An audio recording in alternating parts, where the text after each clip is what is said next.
প্রিয় শ্রোতা, সবার সুস্বাস্থ্য এবং দীর্ঘজীবন কামনা করে শুরু করছি পরিবেশ বিষয়ক ম্যাগাজিন অনুষ্ঠান সবুজ প্রান্তরের আজকের আয়োজন। নদীমাতৃক দেশ আমাদের এই বাংলাদেশ।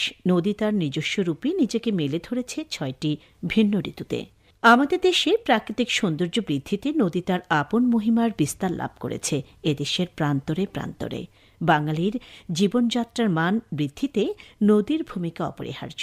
প্রতিটি বাঙালির রক্তে মিশে আছে নদীর ভালোবাসার ছোঁয়া। নদীর সৌন্দর্য পাগল প্রায় এই দেশের মানুষের অনুভূতির কোনোই শেষ নেই। নদীর সৌন্দর্যের অবারিত ধারায় বাঙালির কত শত স্বপ্ন যে বোনা তা বলাই বাহুল্য। নদীর ছোঁয়ায় বাঙালির জরাজীর্ণ হৃদয় এক মুহূর্তে হলেও প্রাণ ফিরে পায়। আমাদের দেশের বৃহৎ জনপদের আর্থিক সমৃদ্ধিতে নদীর ব্যাপক ভূমিকা বিদ্যমান রয়েছে।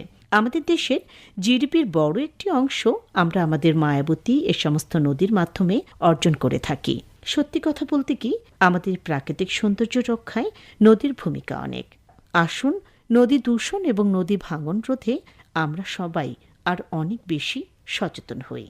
সবুজ প্রান্তরের সুপ্রিয় শ্রোতা বন্ধুরা, আয়োজনের শুরুতেই সবুজ বাংলা পর্বে পরিবেশ রক্ষায় ও প্রাকৃতিক সৌন্দর্যে নদীর গুরুত্ব নিয়ে সাক্ষাৎকার ভিত্তিক আলোচনা শুনব।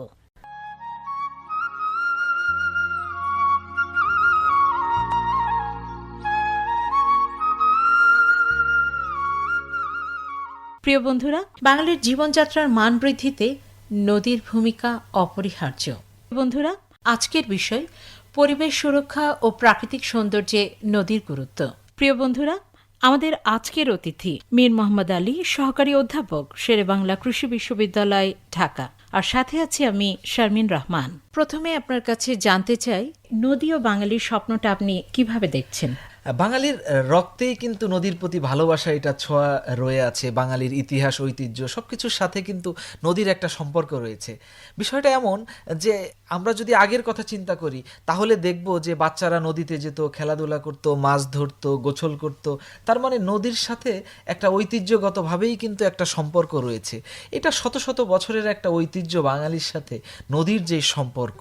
তো এখন নদী কিন্তু আপন গতিতেই বয়ে চলছে। তার মানে নদীর সাথে মানুষের সম্পর্ক কিন্তু আজকের নতুন নয়। বাংলাদেশের যে বৃহৎ জনগোষ্ঠী রয়েছে এটার সমৃদ্ধির সাথেও কিন্তু নদীর সম্পর্ক রয়েছে। এই জন্য নদীকে নিয়ে কিন্তু বাঙালি স্বপ্ন দেখে এবং বাঙালির স্বপ্নটা নদীর সাথে ওতপ্রোতভাবে জড়িয়ে আছে। নিশ্চয়ই। আর এই নদী আমাদের বৃহৎ জনপদের আর্থিক সমৃদ্ধিতেও কিন্তু ব্যাপক ভূমিকা পালন করছে। অবশ্যই অবশ্যই। তাই এই নদীমাতৃক দেশকে সমৃদ্ধ করতে সত্যি আমাদের স্বপ্ন তো অনেক বেশি। আগামীর পথে আমরা এগিয়ে যাব, এমনটাই প্রত্যাশা। এবারে আপনার কাছে জানতে চাইব, অর্থনীতিতে নদীর গুরুত্ব কি?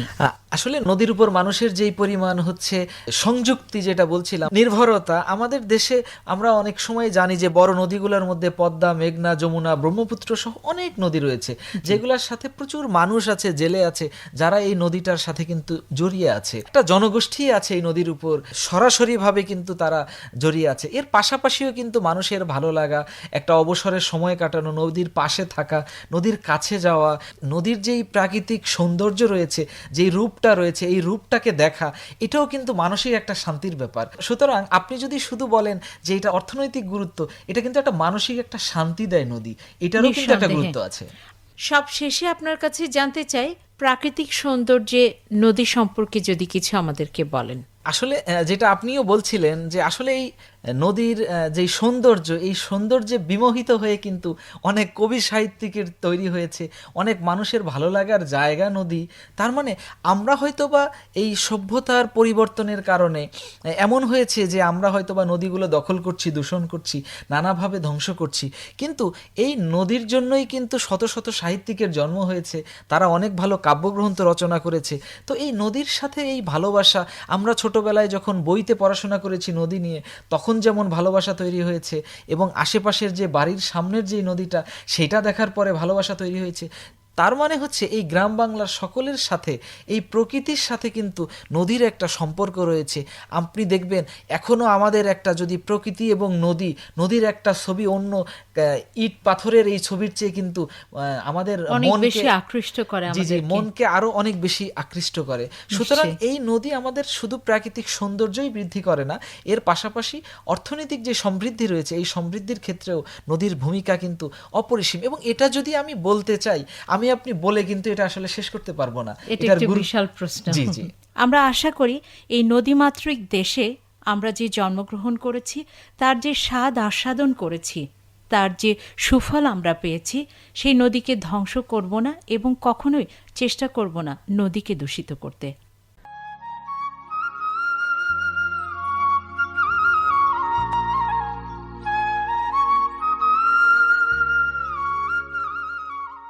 আপনারা শুনছেন ম্যাগাজিন অনুষ্ঠান সবুজ প্রান্তর, প্রচারিত হচ্ছে বাংলাদেশ বেতারের কৃষি বিষয়ক কার্যক্রম থেকে।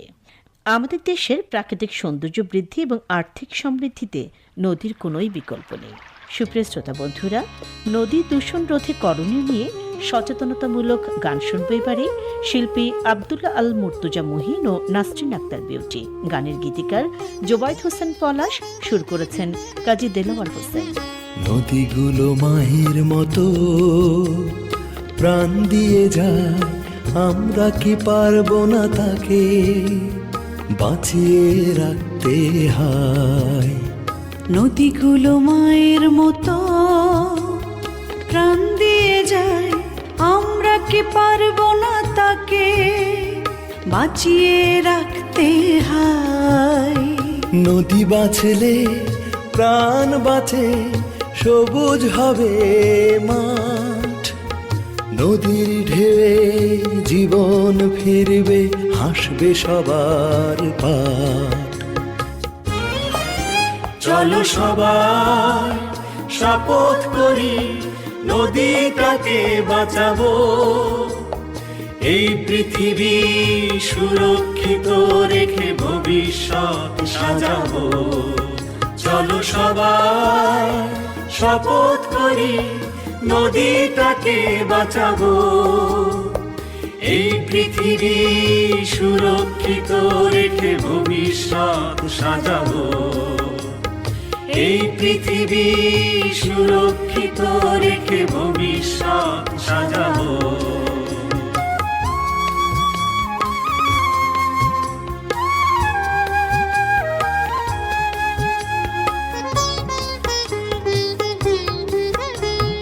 নীল জল ছিল একদিন, ছিল স্রোতের গান, আজ সেই নদী মরে বিষে ডুবে প্রাণ।